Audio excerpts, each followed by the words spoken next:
दोस्तों, आज मैं आपको जानकारी दूंगा कि क्रिसैंथेमम, जिसे गुलदाउदी के नाम से भी जाना जाता है, इसकी कटिंग को हम कब लगाएं, कितने इंच की कटिंग को लगाएं, कटिंग की मोटाई कितनी होनी चाहिए, किस पोटिंग मिक्स में कटिंग को लगाया जाए और इसकी कटिंग में जड़ कितने दिनों में निकलती है। तो कटिंग से रिलेटेड जानकारी आज आपको इस वीडियो में मिलेगी।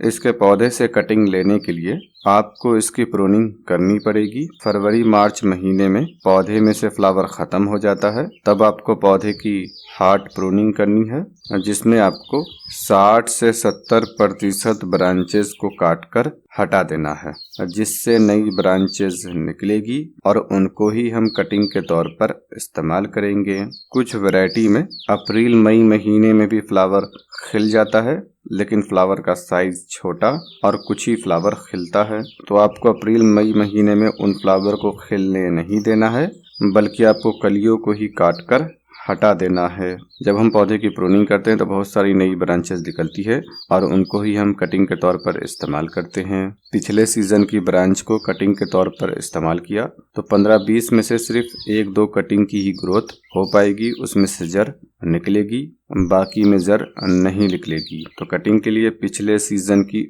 ओल्ड ब्रांच को नहीं लेना है, उस ब्रांच को लेना है जो नई हो। यदि आपने पौधे की प्रूनिंग की है तो आपको बहुत सारी नई ब्रांचेस मिलेगी, यदि आपने नहीं की है तो आपको पौधे में से नई ब्रांचेस कम मिलेगी। अब बात आती है कटिंग की लंबाई की। तो कटिंग की लंबाई कम से कम 1 इंच और ज्यादा से ज्यादा 4 इंच होनी चाहिए। सबसे बेहतर कटिंग वो होती है जो 2 से 3 इंच तक की लंबाई में रहती है। कटिंग की मोटाई कम से कम रिफिल जितनी होनी चाहिए और ज्यादा से ज्यादा रिफिल से ज्यादा भी हो तब भी चलेगा, लेकिन नई ब्रांच होनी चाहिए, ओल्ड ब्रांच को नहीं लेना है। ये कटिंग रिफिल से पतली है, 15-20 कटिंग में से और 2-3 कटिंग में ही जड़ निकल पाएगी। इसके पौधे की कटिंग को बेहतर है कि सैंड में लगाइए। आप रिवर सैंड में भी लगा सकते हैं और बारीक कण वाली कंस्ट्रक्शन सैंड में भी लगा सकते हैं। ये कंस्ट्रक्शन सैंड है जिसका इस्तेमाल मेरे शहर में घर बनाने में होता है। ये हमें गंगा नदी से मिलती है। इससे बारीक कण वाली रेत भी नदी से मिलती है, आप उसका भी इस्तेमाल कर सकते हैं। यदि आपके पास नहीं है तो सैंडी सॉइल का इस्तेमाल कीजिए। यदि आपके पास वो भी नहीं है तो आप कोकोपीट का इस्तेमाल कर सकते हैं, उसमें 10% कंपोस्ट को मिलाकर, लेकिन पानी कोकोपीट में हिसाब से देना पड़ेगा। और इस कंस्ट्रक्शन सैंड में पानी का ख्याल रखने की कुछ खास जरूरत नहीं है, इसमें पानी नहीं रुकता है और नमी रुकी रहती है और कटिंग के लिए नमी की ही जरूरत पड़ती है।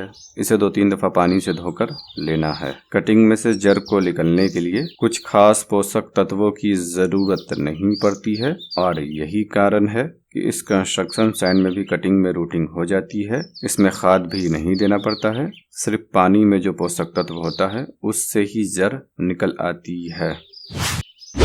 यदि आपके पास रूटिंग हार्मोन है तो आप उसका इस्तेमाल कीजिए, कम समय में जड़ निकल आएगी। रूटिंग हार्मोन का 2 फायदा होता है। सबसे पहला फायदा ये होता है कि कटिंग में फंगस नहीं लग पाती है। दूसरा फायदा ये होता है कि कम समय में जड़ निकल आती है। आपको किसी चीज से होल करना है, उसके बाद कटिंग को रूटिंग हार्मोन में डुबोकर कटिंग को लगा लेना है। बिना होल की कटिंग को नहीं लगाना है, नहीं तो रूटिंग हार्मोन कटिंग से हट जाएगा।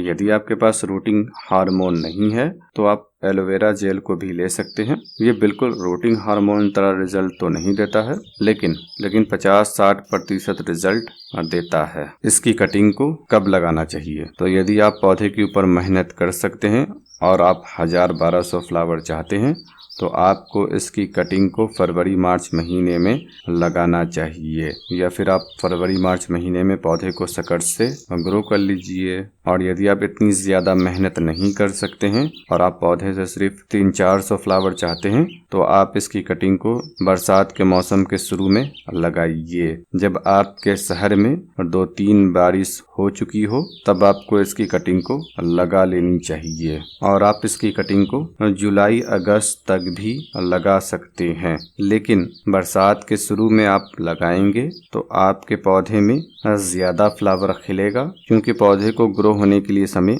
ज्यादा मिलेगा। इस बात का भी ख्याल रखिएगा, कटिंग में 2-3 पत्ता होना चाहिए। जो हिस्सा मिट्टी में जाएगा उसमें पत्ता नहीं होना चाहिए और जो ऊपर रहेगा उसमें पत्ता होना चाहिए, और जो हिस्सा जमीन के अंदर जा रहा है कम से कम उसमें 2 से 3 नोड होनी चाहिए। नोड उसे कहते हैं जहाँ से पत्ता और नई ब्रांचेस निकलती है। इसे लगा लेने के बाद यदि सैंड में नमी नहीं है तो आपको पानी दे देना है, नमी है तो पानी नहीं देना है। यह 3 दिन बाद का अपडेट। हाँ, देखिए कटिंग अभी तक हरा भरा है। तो आप कटिंग को लगाने के बाद ऐसी जगह पर रखिएगा जहाँ पर सीधी धूप इसके ऊपर ना पड़ती हो, लेकिन धूप की रोशनी पड़ती रहे। अंधेरी जगह पर नहीं रखना है। बारिश हो रही हो तो बारिश के पानी के नीचे भी रख सकते हैं। अगर लगातार बहुत ज्यादा बारिश हो रही हो तो बारिश के पानी से बचा कर रखिएगा। यदि आपने इसकी कटिंग को कोकोपीट में या फिर मिट्टी में लगा रखा है तो आपको इसकी कटिंग को बारिश के पानी से बचाकर ही रखना चाहिए। मुसलसल बारिश से नमी ज्यादा होगी और कटिंग सरगल कर खत्म हो जाएगी। यदि गर्मी बहुत ज्यादा हो तो आप इसके ऊपर पानी का बारीक स्प्रे कीजिए। जब आप स्प्रे करेंगे तो आसपास नमी रहेगी जिससे कटिंग में रूटिंग हो जाएगी।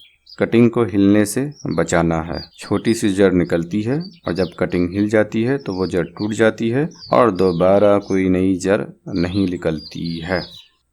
अब सवाल है कटिंग में रूटिंग कितने दिनों के बाद होती है। तो इसमें जड़ 10 से 15 दिनों के बीच में निकल आती है, लेकिन आपको 20 से 25 दिनों के बाद इसमें से इसकी कटिंग को निकालना है, जिससे कटिंग में बहुत सारी जड़ निकल आती है और जब उसे आप लगाएंगे तो पौधा ग्रो होगा, मरेगा नहीं। उम्मीद है आपको ये जानकारी पसंद आई होगी।